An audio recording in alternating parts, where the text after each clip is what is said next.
Good morning मेरे प्यारे बच्चों, आप सभी का बहुत बहुत स्वागत है आपके अपने चैनल मूल मंत्र क्लासेस पर, the key to your success. जैसा कि आप जान रहे हैं कि IBPS PO की टारगेट बैट एक सीरीज चल रही है जिसे चलाया जा रहा है आपके अपने चैनल मूल मंत्रा पर, बेस्ड ऑन जो प्रीवियस क्वेश्चन ईयर पर आधारित होगी, जिसका आज है पार्ट 3। आपको जो रिसेंटली मीन्स पिछले साल के जो पेपर्स हुए हैं अलग अलग, जैसे आप बैंक PO का आप देखें, इस साल RRB का तो 12 और 13 को पेपर है, तो एक दिन में 4-4 सेट, मतलब देखा जाए तो 8 सेट का जो पेपर है जो पूछे गए उन पर आधारित, ऐसी IBPS PO या क्लरिकल आधारित जो क्वेश्चंस पूछे गए उन पर आधारित एक सीरीज बनाई जा रही है आपके लिए। आप इसको ध्यान से पढ़िए और लगाने का प्रयास करिए। दोनों चीज़ ध्यान में रखिए कि आप की स्पीड कितनी अच्छी है और दूसरी की एक्यूरेसी। चलिए डिस्कस करते हैं इसी पर हम लोग पहले क्वेश्चन की तरफ। पहला बहुत बढ़िया मोस्ट इंपॉर्टेंट प्रश्न मेरे प्यारे बच्चों, आपके पेपर में पिछले साल कई सारे सेट्स में पूछे गए। कई सारे बच्चों ने क्वेश्चन किया कि sir certain numbers of puzzles या सिटिंग अरेंजमेंट पूछी गई थी सर, जिसे हम कैसे हल करें। तो हमने कुछ वीडियोज़ में पिछले वाले में भी समझाया था, आज फिर से देखिए क्या लिखा है। लिखा है रीड द फॉलोइंग इन्फॉर्मेशन। लिखा है read the following information given question, few people are sitting in a row facing north. एक बात बता दें आपको, अगर नॉर्थ की ओर देख रहे हैं, आपको पहले भी बताए थे 1 2 3 4 सपोज करिए 5 लोग हैं नॉर्थ की ओर देख रहे हैं, तो आपको समझाया था जो आपका लेफ्ट होता है वो इनका लेफ्ट, जो आपका राइट होता है इनका राइट। सपोज करिए यहाँ से हमने कहा सेकेंड लेफ्ट, स्टार्टिंग से दूसरे लेफ्ट पे बी बैठा है, कौन हुआ बी, तो बी का राइट किधर, इधर। बी के राइट कितने लोग हो जाएंगे, आप कहेंगे 3 लोग। बी के लेफ्ट में 1 लोग। हम कहें ए जो है बी के सेकेंड राइट है, तो आप कहेंगे यहाँ। समझ रहे हैं, जब ये नॉर्थ की ओर देख रहे हैं तब। और जब कहेगा साउथ की ओर तो जस्ट इसी का क्या हो जाता है, अपोजिट, लेफ्ट का राइट, राइट का लेफ्ट। अब यहाँ पे फ्यू पीपल हैं, कितने हमें नहीं मालूम, यही तो आपको क्या करना है, निकालना है। यही आपको क्या करना है, निकालना है। तो देखिए इसको लगाते कैसे हैं, क्या कंडीशन हो सकती है। जब भी ऐसा कोई क्वेश्चन आए तो एक लाइन आप ऐसे खींच लीजिए, ठीक है ना। और ये सपोज करिएगा ये सभी किधर देख रहे हैं, नॉर्थ की ओर। 2 लाइन लेके चलिए, 2 पॉसिबिलिटी। पहला है 3 person are sitting between M and N. अब समझिए हमारी बात। एक बात बताइए, अगर हम यहाँ पे लिख दो, किसको लिखते हैं, यम को। किसको लिख दें, यम को। तो 1 2 3 यहाँ पे कौन आएगा मेरे प्यारे बच्चों, कौन आएगा बताएं आप, यन आएगा ना। लेकिन आप ये भी तो कर सकते हैं कि सर हो सकता हो कि यन यहाँ पर हो और 1 2 3 यहाँ पर कौन हो, एम हो। इंटरचेंज भी तो कर सकता है, हो सकता हो यन यम के लेफ्ट में हो सकता हो यन यम के राइट में हो। तो आप 2 पॉसिबिलिटी पहले लेके चलिए, आगे बढ़िए। अगली लाइन पढ़िए। K is third to the right of N. K जो है थर्ड राइट है, किसके, एन के। ध्यान समझिएगा, इस एन का राइट किधर होगा, इधर होगा। 1 2 3 यहाँ पे कौन आएगा मेरे प्यारे बच्चों, बताएं कौन आएगा, के आएगा। अच्छा इसमें आइए, K is third right of N. N का राइट किधर होगा, इधर ही होगा ना। तो 1 2 3 यहाँ पे कौन आ जाएगा, के आ जाएगा। मतलब 2 पॉसिबिलिटी हमारे सामने है, तो हम दोनों को लेकर के चल रहे हैं। आगे बढ़िए। K is second to the left of P. अब ये जो के है वो पी के सेकेंड लेफ्ट है, यानी कि पी जो है के किधर होगा, राइट होगा। ध्यान से देखिए 1 2 यहाँ पे पी हुआ, पी का ऑटोमेटिक ये किधर हो गया, पी का इधर कौन सा हैंड हुआ, या आपका इधर कौन सा हैंड है, लेफ्ट हैंड है। आपका इधर कौन सा हैंड है, लेफ्ट हैंड है ना। तो ये लेफ्ट में हो गया कि नहीं, देखिए यहाँ लिखा है K is second to the left of P, हो गया। आगे बढ़िए, आगे इसमें बढ़िए। तो यहाँ पर देखिए, यहाँ कौन आएगा, पी आएगा, तभी इसको तो सेकेंड लेफ्ट में होगा। दोनों डायग्राम। आगे बढ़िए। Number of people between M and P is same number of people between M and L. अब ध्यान समझिएगा, कह रहा यम और पी के बीच में जितने लोग हैं उतने ही हैं किसके बीच में, यम एंड यल के बीच में। देखिए जब भी ऐसा कोई कंडीशन दे कि 2 लोग हैं, जैसे यम और पी हैं, इनके बीच में सेम नंबर ऑफ पर्सन है और यम और यल, तो अगर कोई एक पर्सन दोनों में कॉमन है, याद रखिए वो पर्सन हमेशा पी और यल के मध्य में आएगा। ये बात ध्यान समझिएगा। जैसे इसमें देखिए यम और पी के बीच में कितने लोग हैं, 0, तो यम और यल के बीच में 0 होने चाहिए, जो कि पॉसिबल नहीं है। तो ये डायग्राम हमारा क्या है, गलत है। यहाँ पे देखिए यम और पी के बीच में 1 2 3 4 5 6 7 8 है ना, यानी कि 8 नंबर ऑफ पीपल इधर भी होने चाहिए। 1 2 3 4 5 6 7 8 और यहाँ पे कौन आएगा, एल आ जाएगा। आई होप कि आपको समझ में आ रहा होगा कि यम और पी के बीच में 8 लोग हैं, तो कन्फर्म है यल इसके लेफ्ट साइड में ही आएगा। फिर से काउंट कर लीजिए, 1 2 3 4 5 6 7 8, तो इधर भी 3 4 5 6 7 8 हो गया। आगे बढ़ते हैं। Only 3 people sit to the left of L. अच्छा, एल के लेफ्ट में केवल 3 लोग हैं, ये ध्यान से समझिएगा, 1 2 3, यानी कि यहाँ से अब स्टार्टिंग होगी, एल तक लिया जाए तो कुल 4 लोग होंगे। आगे बढ़िए। 6 person are sit between L and J, L और जे के बीच में 6 पर्सन है, तो 1 2 3 4 5 6, यहाँ पे कौन आएगा मेरे प्यारे बच्चों? आप कहेंगे यहाँ पे जे आएगा। जे इधर हो नहीं सकता क्योंकि एल के लेफ्ट में ओनली 3 पर्सन थे। आगे बढ़िए। 2 people sit between P and R, P और आर के बीच में 2 पीपल है। ध्यान समझिए हमारी बात, 1 2 आर हमारा यहाँ भी हो सकता है और 1 2 हम आर को इधर भी लिख सकते हैं। इससे पहले कि हम अगली कंडीशन पढ़े, लिखा है R is sitting at the second position from one of the end point. अब एक बात बताइए, 1 2 अगर हम आर यहाँ रख दें सेकेंड पोजिशन होगा? तो आप कहेंगे नहीं होगा, तो हम आर को कहाँ रखें? कह रहा पी और आर के बीच में 2 लोग हैं, तो यहाँ पे पी और आर को 2 रख दीजिए। और आर जो है, R is sitting at second position from one of the end, एक इंड पॉइंट से सेकेंड होना चाहिए। देखिए इस इंड पॉइंट से ये सेकेंड हो गया। बस सिंपल है आपकी पजल, आपकी सीटिंग अरेंजमेंट बन गई। देखिए हम फिर से आपसे कह रहे हैं कि 2 पॉसिबिलिटी बनती है, दोनों को लेकर के चलिए और बहुत आसानी से आप उसको डिकोड कर सकते हैं ऐसे पजल पर। आइए क्वेश्चन देखते हैं, आधारित 5 प्रश्न। पहला, how many person are sitting in the row. ध्यान से समझिएगा, यल से पहले 3 लोग थे, यानी कि ये 4, समझिए हमारी बात, 5 6 7, अब यल और यम के बीच में कितने थे? 8 थे ना, याद होना चाहिए आपको, कितने थे? 8 थे। तो एल तक लेकर के कितना हुआ यहाँ? 12, ये 13, 14 15 16 17 18 19 20 21 22 23 24 25 26, कितना? 26 ऑप्शन में है। जी हाँ, 5वां option. What is the position of J with respect to M. J का पोजीशन बताइए, किसके रिस्पेक्ट में मेरे प्यारे बच्चों? एम के रिस्पेक्ट में। ये जो जे है एम के किधर है? बताइए कौन बताएगा? जे जो है एम के किधर है? कमेंट करके बताइए किधर है जे एम के? जे एम के सेकेंड लेफ्ट में है। सेकेंड लेफ्ट कहाँ पर है? ये रहा second left. How many person are sitting between M and P. कह रहा है एम और पी के बीच में कितने लोग हैं? तो काउंट कर लीजिए, 1 2 3 4 5 6 7 8, कहिए 8 लोग हैं। 8 लोग, ऑप्शन नंबर सी। कह रहा है which of the following statement is true. कौन सा स्टेटमेंट ट्रू है? J sits to the right of K. जो जे है वो के राइट में है। क्या जे जो है के राइट में है? के यहाँ है, जे यहाँ है मेरे प्यारे बच्चों, और के यहाँ। बताएं क्या जे के राइट में? कहिए नहीं, लेफ्ट में है। आगे देखिए, 7 people are sitting between N and R. N और आर के बीच में कह रहा है 7 लोग हैं। 1 2 3 4 5 6 7, जी हाँ ये ट्रू है। आप कह सकते हैं क्या चीज़? ऑप्शन नंबर बी, क्योंकि इसमें फिर और कोई ऑप्शन सी का देख लीजिए। Less than 10 people are sit between P and L. P और एल के बीच में कम से कम 10 लोग होंगे, जो नहीं, संभव नहीं है। 9 people are sit between J and P. 9 people कह रहा है जे और पी के बीच में, 9 पीपल। एक बात बताएं आप, 1 2 3 4 5 6 7 8 9 10 है ना, और ये क्या कर रहे हैं? 9, यानी कि हमारा आंसर कौन सा था? ये था। How many people are sitting to the left of K के लेफ्ट में कितने लोग हैं? के लेफ्ट में ये हमारा के है ना। एक बात बताइए, एम से इधर एम और एल के बीच में 8 लोग थे, और ये 4 हो गए, 8 4 12, ये 13 14 15 16 17 18 19, क्या आंसर होगा?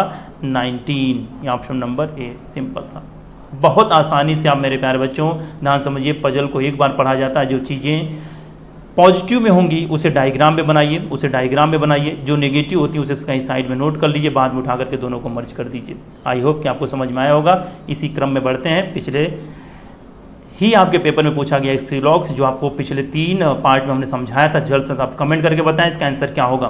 कमेंट करके बताइए क्या आंसर होगा, बताएं क्या होगा इसका, कमेंट करके बताइए। Option number A B C D कौन सा होगा मेरे प्यारे, बताएं जल्दी से। हम भी आपके साथ डायग्राम बनाते हैं। ऑल कॉटन आर लाइन्स, और लाइन्स, नो लाइन, कोई भी लाइन्स क्या नहीं है? सिल्क नहीं है। कमेंट करिए तब तक आप लोग, अगर आप बना चुके हैं तो कमेंट करके बताइए। ऑल सिल्क, जितना सिल्क है वो क्या है? वो क्या है? ड्रेस है या ड्रेसेस है ना। चलिए, all cotton can never be silk, जितना कॉटन है वो कभी भी सिल्क नहीं हो सकता। कैन नेवर मतलब 100%, याद रखिएगा।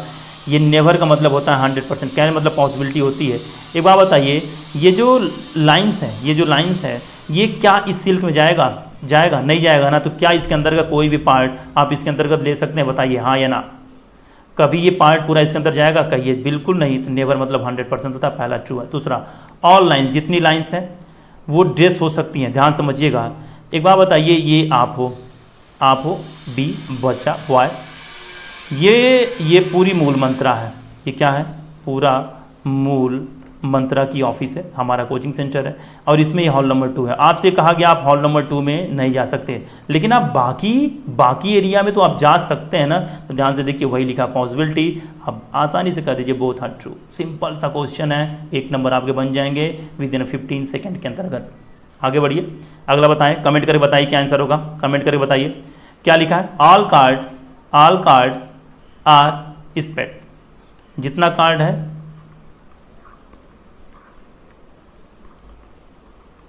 Only few. अब इसका केवल फ्यू स्पेड्स का पार्ट क्या है वो बताएं, क्या है वो हर्ट है ना। यानी कि आपको समझाया था ओनली फ्यू का मतलब होता है ओनली फ्यू या ओनली अ फ्यू, एक ही बात है। सम पार्ट होगा और बाकी का जो रेस्ट पार्ट होगा वो कभी भी हर्ट नहीं होगा। आपको बोला था ओनली फ्यू ARB का मतलब है ए का कुछ पार्ट तो बी है, लेकिन बाकी का जो पार्ट है वो बी नहीं है। और ऑल हर्ट, जितना हर्ट है, ये क्या है मेरे प्यारे बच्चों, ये डायमंड है। क्या है, ये डायमंड है, ठीक है ना। चलिए, कह रहा है नो कार्ड इज डायमंड, कह रहा है नो कार्ड, ये रहा नो कार्ड इज डायमंड। एक बात बताइए, आपसे समझाया था ये स्टेटमेंट है पॉजिटिव के, ये नेगेटिव के, तो हमारे पास कोई जानकारी नहीं होगी तो ये कंक्लूजन क्या हो जाएगा, गलत होगा। एटलीस्ट मतलब क्या बोला था, सम डायमंड्स आर कार्ड, इसके बारे में भी हमारे पास कोई जानकारी नहीं है, इसके बारे में हमारे पास कोई जानकारी नहीं है, तो ये भी क्या हो जाएगा मेरे प्यारे बच्चों, ये भी गलत जवाब होगा। लेकिन किस में, डज नॉट फॉलो में। अब बताएं आप ये कौन सा आंसर आप देंगे, आइदर या नाइदर, बताएं आप आइदर या नाइदर का क्या आप इसका जवाब देंगे, आइदर होगा कि नाइदर होगा, आप इसको जवाब दीजिए। ध्यान समझाया था कि अगर नो के साथ एक स्टेटमेंट नेगेटिव और एक पॉजिटिव आना चाहिए, एलिमेंट सेम होने चाहिए, है ना, एलिमेंट सेम है, कार्ड डायमंड कार्ड्स है ना। नो और सम में आपको समझाया था, नो और किस में, सम में सब्जेक्ट और प्रेडिकेट इंटरचेंज हो जाते हैं तो उसे कोई फ़र्क नहीं पड़ता, आंसर आप लगा देंगे क्या चीज़, आइदर और। आई होप कि आपको क्लियर हुआ होगा, बहुत बढ़िया। आगे बढ़िए, अगला क्वेश्चन नंबर 8 बताएं। Only a few arrivals are departure, only a few मतलब सम पार्ट, अराइवल का सम पार्ट, किसका, इसका सम पार्ट ऐसा है जो डिपार्चर नहीं है, क्या नहीं है, सम पार्ट इसका ऐसा है जो डिपार्चर नहीं है। आई बात समझ में। फिर है नो डिपार्चर इज हॉलीडे, कोई भी डिपार्चर क्या नहीं मेरे प्यारे बच्चों, वो हॉलीडे नहीं है, ठीक है। ओनली फ्यू हॉलीडे का कुछ एरिया क्या है, फेस्टिवल है, क्या है, फेस्टिवल है, ठीक है ना। ओनली फ्यू, ध्यान समझिएगा, बाकी का पार्ट नहीं होगा। फिर क्वेश्चन पहला, ऑल अराइवल, ये अराइवल है। Being holiday is a possibility, क्या ये पूरा पार्ट अराइवल का हॉलीडे हो जाएगा, आप बताएं, सोच के बताइए, बात बताइए। ये जो डिपार्चर है, ये पूरा डिपार्चर का पार्ट कभी भी किस में नहीं जाएगा, हॉलीडे में। तो आप ऑल अगर लेकर के आएंगे तो ये सम पार्ट भी तो जाएगा, जो कि संभव नहीं है, तो ये 100% पॉसिबिलिटी आपकी गलत होगी। दूसरा, नो फेस्टिवल इज डिपार्चर, कह रहा है कोई भी फेस्टिवल डिपार्चर नहीं है, मतलब सभी, भैया सभी के बारे में हमारे पास कोई जानकारी नहीं है, क्योंकि हम सम पार्ट बता सकते हैं, ये वाला पार्ट नहीं होगा। पूरे के बारे में हमारे पास कोई डाटा नहीं है, हम कहेंगे आंसर आइदर या नाइदर। आपका ये क्या कहिए, कमेंट करके बोलिए क्या होगा, कहिए सर नाइदर नॉर। क्यों, क्योंकि ध्यान से देखिए यहाँ पर नो के साथ सम नॉट का केस आना चाहिए। दूसरी बात, ये पॉसिबिलिटी में आइदर नो नाइदर नहीं, आइदर नहीं बनता, ओनली अगर गलत है तो नाइदर के केस में चला जाता है। आई होप कि आपको क्लियर हुआ होगा। एक स्टेटमेंट और है, चलिए जल्द से जल्द डायग्राम बताइए और आंसर बताइए फटाफट। नो टीचर इज स्टूडेंट, कोई भी टीचर स्टूडेंट नहीं है, मतलब टीचर का स्टूडेंट से कोई रिलेशन नहीं है, यहाँ भी ये कह रहे हैं। और जितने स्टूडेंट हैं, ऑल स्टूडेंट, वो क्या है, चिल्ड्रेन है, वो क्या है, चिल्ड्रेन है। जितने भी स्टूडेंट है वो क्या है, चिल्ड्रेन है, ठीक है। ओनली फ्यू चिल्ड्रेन का कुछ area, only few children are professor, children का कुछ एरिया ऐसा है जो क्या है, वो प्रोफेसर है, वो क्या है, प्रोफेसर है। यानी कि बाकी का जो रेस्ट पार्ट है वो प्रोफेसर नहीं होगा, ओनली फ्यू। आगे बढ़ते हैं, ऑल प्रोफेसर, अब कह रहा है जितने प्रोफेसर हैं वो स्टूडेंट हो सकते हैं, being student is a possibility, जितने प्रोफेसर हैं वो स्टूडेंट हो सकते हैं, यानी आपसे ये पूछा जा रहा है। जी हाँ, एकदम हो सकते हैं, क्योंकि चिल्ड्रेन का एरिया क्या होना चाहिए, आप बताएं, चिल्ड्रेन का एरिया क्या होना चाहिए, ध्यान समझिएगा इसको। ये टीचर है, टीचर को बोला इसने स्टूडेंट नहीं होना चाहिए, स्टूडेंट नहीं होना चाहिए। अब जितना स्टूडेंट का पार्ट है वो क्या है, चिल्ड्रेन है, ऑल स्टूडेंट आर चिल्ड्रेन। अब कह रहा है सम चाइल्ड, सम इसका कुछ पार्ट क्या होगा, प्रोफेसर होगा।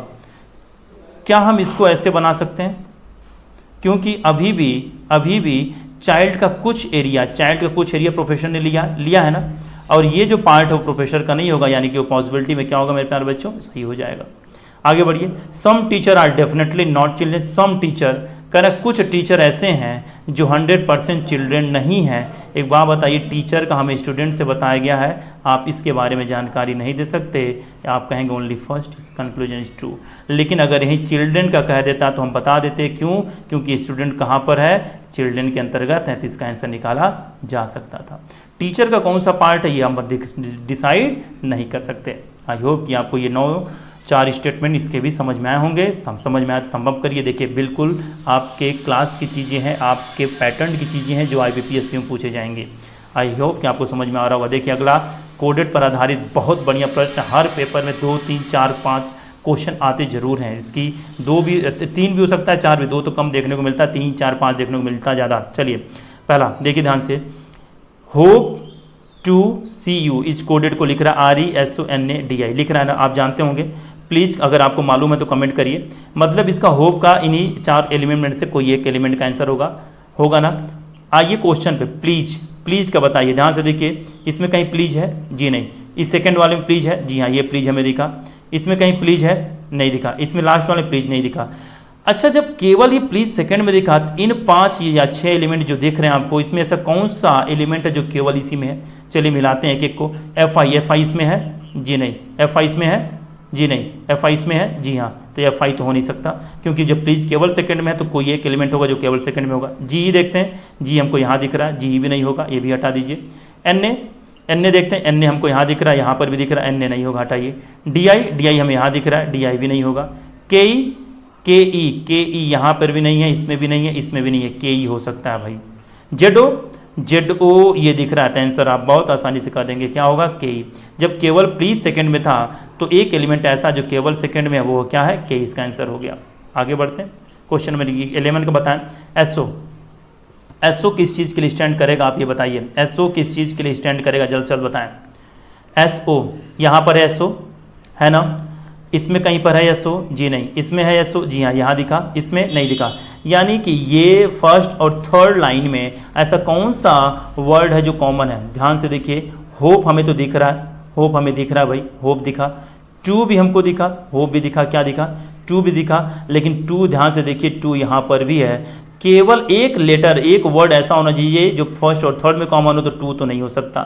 सी दिखा ही नहीं, यू दिखा नहीं, यानी आप आसानी से कह सकते हैं कि SO का कोड क्या होगा, होप होगा। आई होप कि आपको क्लियर हुआ होगा। अगला देखिए, बहुत बढ़िया, किसका पूछ रही है, पार्टी का। इसमें कहीं पार्टी है पहले में, नहीं। इसमें प्लीज़ कम टू सी, हाँ ये रहा पार्टी, है ना। इसमें कहीं पार्टी है, नहीं, इसमें है। किस में मिला आपको, सेकेंड एंड फोर्थ में। सेकेंड एंड फोर्थ में कॉमन क्या, देखिए ध्यान से, FI है। चलिए GE नहीं है, NA भी है, DI नहीं है। KE आप ऑलरेडी जानते हैं, KE किसका था, प्लीज का। ZO भी है, क्या है, ZO भी है ना। ध्यान से देखिएगा, FI भी कॉमन मिला, G हमको मिला नहीं, NA हमको मिला, हाँ NA मिला, DI मिला नहीं हमको, KE मिला नहीं, ZO यहाँ पे है, यानी कि 3 हमको मिला। लेकिन अब आपको बताएं, हो भी सकता हो कि तीनों हो, लेकिन हो सकता हो इसमें से कोई एक ऐसा एलिमेंट हो जो किसी और में पूछा गया हो, जैसे FI इसमें है, जी नहीं, इस वाले में नहीं है। NA देखिए यहाँ पर है। अब ध्यान समझिए, NA first, second and fourth में है, इसलिए है क्योंकि टू भी किसमें है, टू नहीं, यू देखिए, यू यहाँ पर है। सी देखिए, सी और सी का कोड पूछा जाता तो क्या हो जाता मेरे प्यारे बच्चों, NA हो जाता। तो NA सी का कोड हुआ, तो इसके लिए जो कोड आएगा पार्टी के लिए वो FI अथवा ZO होगा। ऑप्शन नंबर सी आइदर और के रूप में आप लगा देंगे। आई होप कि आपको ये पार्ट भी क्लियर हुआ होगा। अगला बढ़ते हैं, बहुत इंपॉर्टेंट, ब्लड रिलेशन पर आधारित, आप भी जानते हैं इससे रिलेटेड आपके चैप्टर में प्रश्न बहुत सारे पूछे जाते हैं। चलिए देखते हैं क्या लिखा हुआ है। लिखा है CDHNPSNU 7 मेंबर हैं एक फैमिली के। डी जो है डी मदर है किसकी, एफ की। अब ध्यान समझिएगा, आपको डायग्राम बनाना समझाया था। ये जो एफ है, एफ की मदर कौन है, डी है, तो एक जनरेशन इससे ऊपर होगी, डी पे माइनस। और एफ कौन, इसकी डॉटर, जी नहीं, सन भी हो सकता है, नहीं मालूम। आगे बढ़ते हैं। N is the son of F, N जो है सन है, किसका सन है, एफ का। तो इसके नीचे एन अगर सन है तो ये इसके क्या फादर हो गए, भाई कैसे कर सकते हैं, मदर भी हो सकती हैं। H is the only sister of N, H जो है एन की इकलौती बहन है, एच, ठीक है। आगे बढ़ते हैं। H is the only sister of N and, अच्छा, H is the only sister of N and U, ठीक है, यू पे प्लस हो जाएगा। आगे बढ़िए। S is the father of U, S father है किसका। अब एक बात बताइए, अगर यस फादर है यू का, तो यस का फादर कौन, यस। एन का फादर कौन, तो यफ ऑटोमेटिक कौन होगी, मदर। ये दोनों कौन होंगे, हस्बैंड वाइफ। और S is the son of C, ये जो यस है ये सन है किसका, ये सी का। सी का जेंडर के बारे में बताइए, सी का जेंडर हम बता नहीं सकते। चलिए बढ़ते हैं। कह रहा if P is the father in law of F, P जो है फादर इन लॉ है किसका, यफ का। एक बात बताइए, अगर पी जो है यफ का फादर इन लॉ है, मतलब इसके हस्बैंड का पिता होगा। अगर पी फादर इन लॉ हुआ तो ये इसकी मदर हो जाएगी, सी फीमेल होगी ना। Then how is C related to, ये तो सी यू की क्या लगेगी, थर्ड जनरेशन में आपको समझाया था कि क्या होती हैं, ग्रैंड फादर अथवा ग्रैंड मदर। ये फीमेल है तो ग्रैंड मदर, एकदम आसानी से कह दीजिए। How is H related to F, ये जो यच है, यच ये यफ का क्या है भाई, डॉटर। ये तो सिंपल सा केस है। How is N related to D, how is N related to D. हम फिर कर रहे हैं थर्ड जनरेशन, अगर नीचे आ रहे हैं तो आप आसानी से कहिए मेल है तो कहिए ग्रैंड सन, फीमेल होती तो ग्रैंड डॉटर। ये क्वेश्चन आपका 30 से 40 सेकंड के अंतर्गत आपके अंतर्गत बना सकते थे बहुत आसानी से। आई होप कि आपको क्लियर हुआ होगा। आगे बढ़िए। देखिए 2 क्वेश्चन आपके सामने दिख रहे हैं, कमेंट करके बताइए। बहुत इंपॉर्टेंट ये भी है। देखिए ये वो क्वेश्चन है जो 10 सेकंड के अंतर्गत किए जा सकते हैं। स्पीड मायने रखती है, आपने कितनी अच्छी प्रैक्टिस करी है। चलिए ध्यान से देखिए, ध्यान देखिए मेरे प्यारे बच्चों। यहाँ लिखा है यस लेस देन ए, है ना, पहला ऑप्शन। अब यस यहाँ है, ए यहाँ है, कॉमन क्या भाई, आर का, आर है कॉमन। यस का अगर हम आर से बना लें तो हम किससे बनाएंगे बताएं। एस का अगर हम आर से बना लें तो हमारा रिलेशन किससे बनाएंगे हम, ये बताएं आप, कमेंट करके बताइए।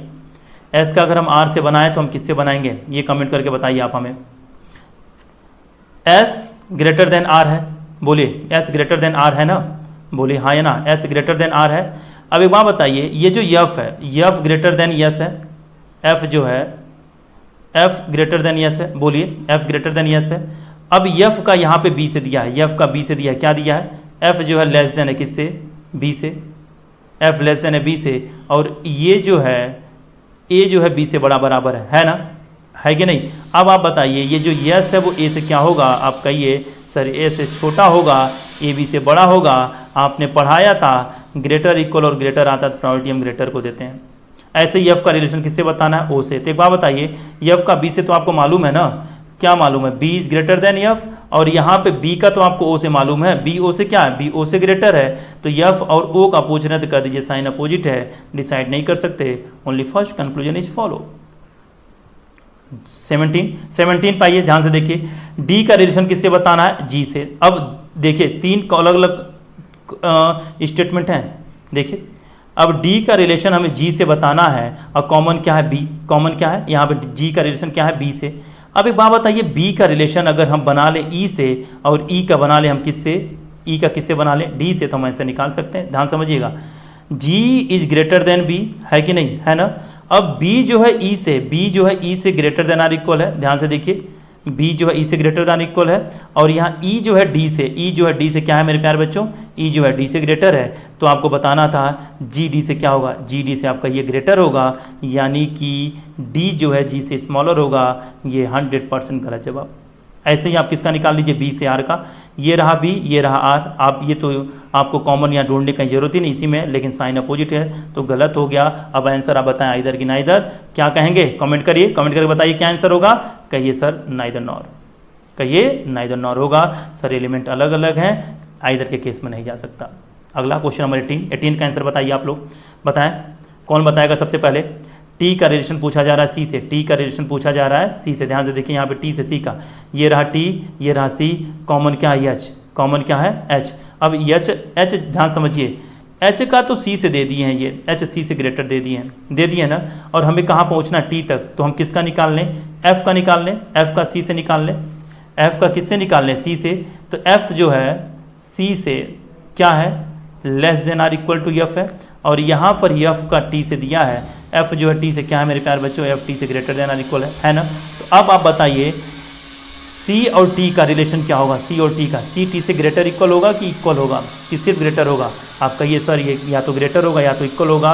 ये कंक्लूजन गलत है और ये भी गलत है, लेकिन सर ये कांट से में गलत है, कुछ कह नहीं सकते। लेकिन हम एक बात जानते हैं, या तो सी टी से ग्रेटर होगा या तो इक्वल होगा, और इसमें लगेगा आइदर और। क्या लगेगा, आइदर और का केस। बहुत बढ़िया स्टेटमेंट थे ये सब। आगे बढ़िए, इस क्वेश्चन नंबर 19 में आइए, देखिए ध्यान से। ये जी है और ये है यस, ये रहा जी और ये रहा यस। क्या कॉमन है भाई, क्यू हमें दिख रहा है, क्यू इज ग्रेटर देन जी, और यहाँ पे क्यू का यस है, क्यू का यस से चलिए लेस देन, लेकिन साइन अपोजिट हो गई। जब हम क्यू से यस का ही नहीं बता सकते तो आगे भी हम नहीं बढ़ सकते कांट से। एम का रिलेशन ऐसे जी से बताना, ये रहा एम और ये रहा जी, कॉमन क्या है क्यू। एम जो है जी से क्या है, एम जो है जी से क्या है, कमेंट करिए, कहिए एम जी से ग्रेटर इक्वल है। और जी जो है क्यू से क्या है, जी जो है क्यू से स्मॉलर इक्वल है ना, जी जो है क्यू से स्मॉलर इक्वल है। तो एम का भी जी से आप कोई रिलेशन स्थापित नहीं कर सकते। अब ये दोनों कांड से में गलत हुआ, जी तो कॉमन मिला लेकिन ये एम और यस अलग अलग एलिमेंट हैं। तो आपका ये सर ये नाइदर नॉर का केस है, ऑप्शन नंबर 5 में चला जाएगा। आई होप कि आपको क्लियर हुआ होगा। क्वेश्चन नंबर 20, 5 क्वेश्चन थे। चलिए देखिए जल्द से जल्द बताइए। क्यू का रिलेशन बताइए यस से, क्यू का रिलेशन यस से बताइए। यहाँ जेड कॉमन है, क्यू जेड से क्या होगा, कौन बताएगा, कमेंट करिए, कौन बताएगा। जी हाँ बिल्कुल सही, क्यू जेड से बड़ा है। और जेड यस से क्या है, ग्रेटर देन एच है, यानी कि क्यू जेड से क्या होगा, कमेंट करिए, क्यू जेड से ग्रेटर होगा। पहला ट्रू है। दूसरा, जेड का रिलेशन सी से बताइए, जेड सी से क्या होगा, स्मॉल और इक्वल होगा। एकदम कर दीजिए option number sir 4, both are follows. I hope कि ये चीज़ें आपको क्लियर हुई होंगी बच्चों। अगला क्वेश्चन देखिए, बहुत बढ़िया प्रश्न है, अक्सर पूछा जाता है, 1 नंबर आता जरूर है। How many such pairs, pair मतलब जोड़ा, ऐसे कितने लेटर्स हैं इन द वर्ड क्या है, ट्रांसपोर्ट, जिनके बीच उतने ही लेटर हैं जितने कि कहाँ होते हैं अंग्रेजी वर्णमाला में, आगे से भी फॉरवर्डेड एंड बैकवर्ड दोनों तरफ से। जैसे समझिएगा, जैसे ई एफ जी एच आई जे लिखा होता है ना, ये जैसे हम आपसे कहें ई और एच के बीच में कितने हैं, 2 लेटर हैं। कोई भी 2 लेटर हो, जरूरी नहीं एफ जी ही हो, लेकिन अंग्रेजी वर्णमाला के अनुसार पढ़ना। जैसे टी से पढ़िए T U V W X Y Z A B, नहीं मिला। आर से R S T U V W X Y, नहीं मिला। ए से A B C D E F G, नहीं मिला। आगे बढ़िए, N O P Q R, देखिए एन से आर मिल गया। ध्यान समझिए, अंग्रेजी वर्णमाला के इंग्लिश अल्फाबेट क्या है, N O P Q R. N से आर के बीच में कितने लेटर आते हैं मेरे प्यारे बच्चों, 3। तो यहाँ भी देखिए कितने लेटर हैं, 3। जरूरी नहीं है कि ये 3 होने चाहिए, बस उतने लेटर्स होने चाहिए, इसी को कहते हैं क्या, पेयर, जोड़ा। 1 मिल गया हमको, क्या मिल गया, एन से ओ। आगे बढ़िए, एन से आर मिल गया, आर, उसके बाद नहीं मिला। फिर S T U V W, नहीं। पी क्यू आर, देखिए पी से आर भी मिल गया।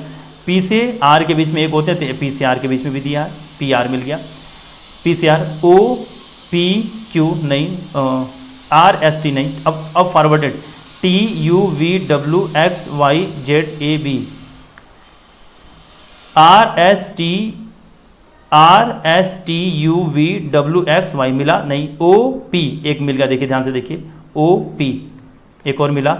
ऑप्शन देखिएगा, ऑप्शन 1 2 3 4 या मोर देन 4 पूछा रहा। O P Q R S T U, P Q R S T U नहीं, P Q R S T U नहीं, S U V W X Y नहीं, एन ओ पी क्यू नहीं। ये भी कितने मिलेंगे, 3, आंसर 3। बस ये आपको ढूंढना पड़ता है मेरे प्यारे बच्चों, थोड़ा टाइम टेकन है, डिपेंड करेगा आपकी स्पीड कितनी अच्छी है, आप कितना अच्छा आप उसको लगा सकते हैं, कितनी चीज़ें होंगी।